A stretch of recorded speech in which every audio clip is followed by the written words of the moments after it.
I have a theory about the LA forest fires, and if you are very sensitive to this topic, this might not be the video for you. All right, now let's get into it.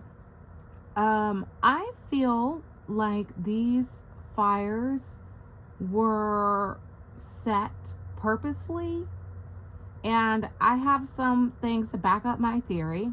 The first thing, and the reason why I think that it could be have started purposefully, now perhaps it got out of control, but I do believe that this was started purposefully. And I'm not even putting any allegations towards this. This is just my hypothesis.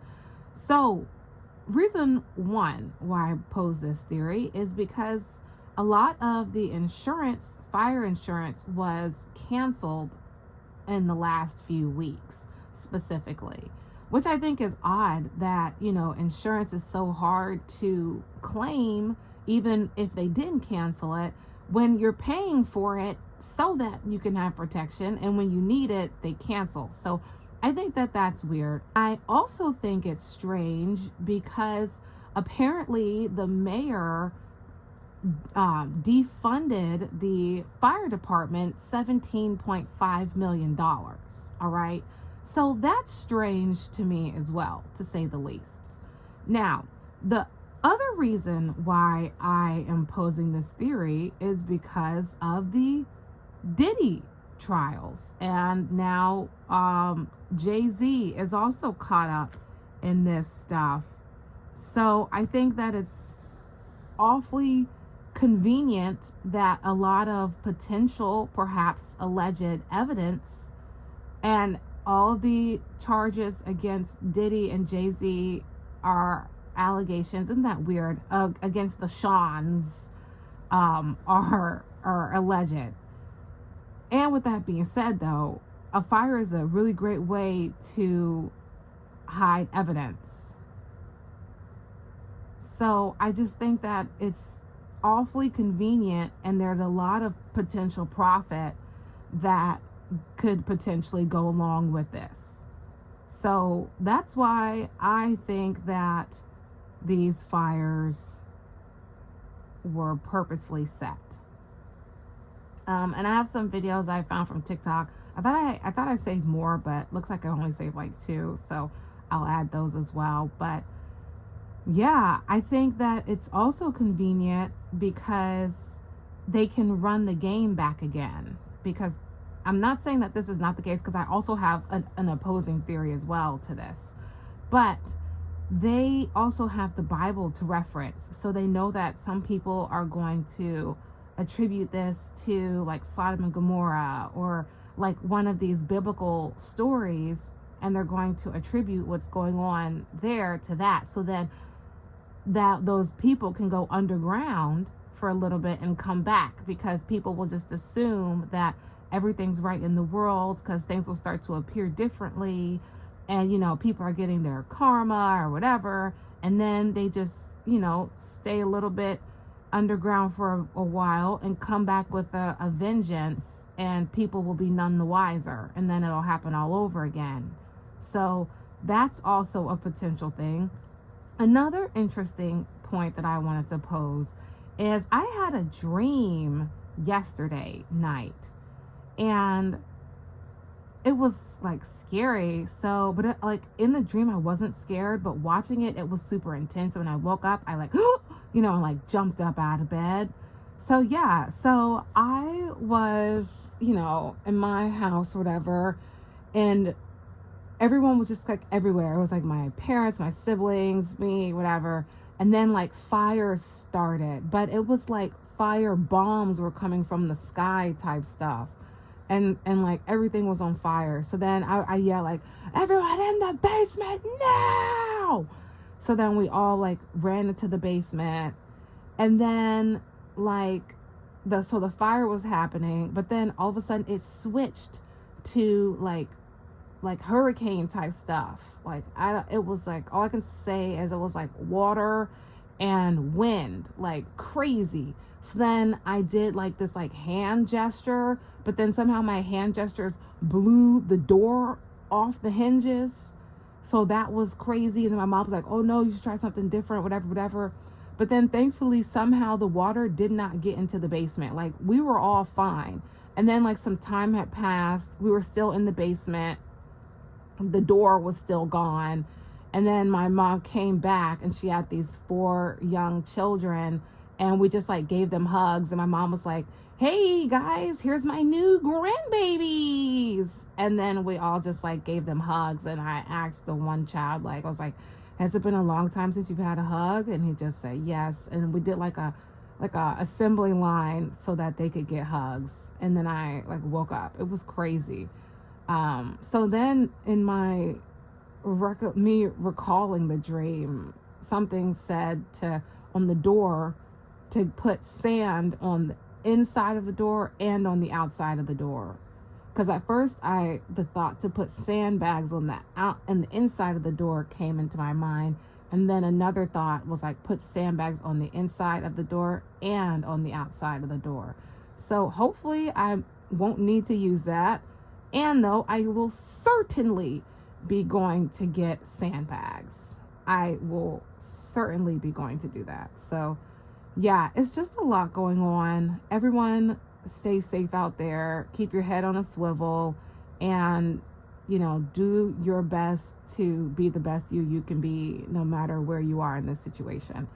So with that being said, let's also keep our eyes out on Richmond, because on the other side of the U.S., Richmond has been without water. Okay, so Richmond doesn't have water right now, and they have to use at first it was just a drinkable water advisory where they didn't have they couldn't drink the water. Now it appears they just don't have water, period. Like, they can't even flush the toilet. So they can't bathe, they can't flush the toilet, they can't really do anything. So it's getting interesting out here. So yeah, I would say, I'm definitely gonna get some sandbags. Maybe, I'm saying, stock up if you can. Get some, I'm gonna get some canned vegetables and stuff too. Just, better to have it and not need it than need it and not have it. So, I think it might just be good to stock up on stuff, because it seems like stuff is definitely occurring, to say the least. I laugh when I'm like nervous, so like, don't misunderstand. I'm not laughing at the situation. I'm just laughing at like, wow, on one side of it's on fire, and on the other side, it's people don't have water. So it's odd. It's very, very odd, and it's very, very interesting, especially someone like me who just, my mind just goes into all these different directions of possibly this thing is happening or possibly that thing is happening. Yeah, so, just stay safe out there, guys. Yeah, that's all I can say. I don't know what else to say, for real. This is wild. It's very, very wild. And, a lot of things are taking place, and maybe, like, I'm not saying it's not a biblical thing. Perhaps it is. I'm just also saying that just like you have access to the Bible and all of these other spiritual books, so do they. And if they wanted to make it appear to be something that it wasn't, perhaps they would also go to those stories in the historical text in Bible and try to replicate that in the real life. So that's where people start to believe that that's what's happening, so that they can really pull another wool over your eye. Like, things aren't always what they seem. Usually what we see is not what's actually happening there, or it is what's happening, but there's other things occurring under the scenes. So I think it's too early for me anyway for my own personal theories. It's too early for me to say what I think is actually happening. I feel like there's more to this than meets the eye, but I also feel like it's too early to attribute this to the Bible or to Holly weirdos. But I do think it's awfully convenient that all of these fires are happening and a lot of evidence is being destroyed at the same time. Alleged evidence is being destroyed. So, that's where I'm at with it. Here's the videos. I have videos, like I think I have like one video about Richmond, and then I have like 2 videos about California. I don't think anyone who doesn't live in LA understands how wild these fires are. It is currently traveling at speeds of 5 football fields per minute. And when I woke up this morning, it showed that there was a coverage of 3,000 acres in the Palisades. As of now, a couple hours later, it is at 12,000 acres. People in the area that were trying to escape literally had to get out of their cars to flee on foot, leave their cars there, and then all of the firefighters had to literally bulldoze those cars to get to the fires. Tens of thousands of people are being told to evacuate with nowhere to go, so they're literally telling them to go to the beaches on the coast. The scariest part about this is that it is currently at 0% containment. Helicopters are not able to help in putting them out because the wind is so strong, and the wind is expected to get stronger in the next coming hours. Not to mention, we are running out of water. And the fires are spreading to places that people wouldn't even think they would go to. Like, there are fires in West Hollywood and downtown LA. I'm in West Hollywood, which is miles away from the biggest fires, and all I can hear is ambulances. Doesn't really matter where you are in LA right now. If you look up, it literally just feels apocalyptic. It's pretty scary out here, and it is very sad. So if you know anyone that lives in the area, make sure to reach out. Here are the top 7 most dystopian facts about the wildfires in California right now that have burned over 26,000 acres, affected more than 30,000 people, and killed at least 5.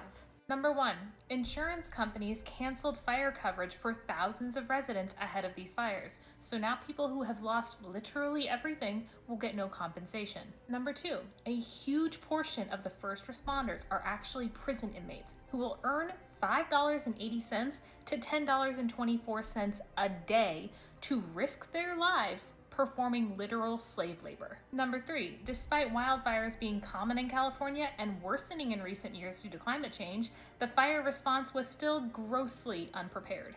Number 4, the mayor of Los Angeles recently cut the fire department funding by $17.5 million. Number 5, the fire department is incredibly understaffed despite having a wait list of people waiting to sign up because of those budget cuts. Number 6, the fires are currently 0% contained. And number 7, a block away from where people are desperately fleeing and watching their lives burn to ash, it's business as usual. You can have a barista make you a fresh coffee while you watch the smoke and flames of irreparable damage. Imagine watching the world literally burn all around you, but your boss is telling you to keep working anyway. So I live in Richmond, which is the capital of Virginia. And if you haven't been following the news, there is no water in this city. We're done. There is no fucking water. The water pipes broke and they just said, y'all on your own.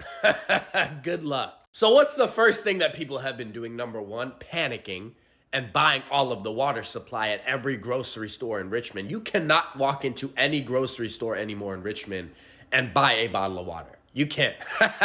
Good luck drinking Perrier sparkling water, bitch. Or maybe Dasani.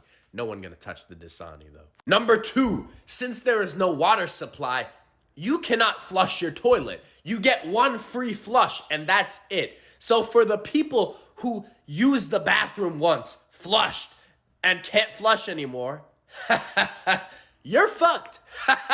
Your fucking bathroom probably smells like ass right now. And number 3, your bathroom ain't the only thing that's probably smelling bad right now. Because like I said, no water. How the hell are you gonna shower? Oh, I'm just gonna use wet wipes. Bitch, that's not cleaning yourself. Go to your local fucking store. Get whatever the hell is closest to water. If they don't have any water, you're fucked. Get some sparkling water. Gatorade. I don't fucking care. Wine. Just fucking douse yourself in that. Get some fucking, Irish Spring body wash. Get clean, because it's smelling like ass in this city right now.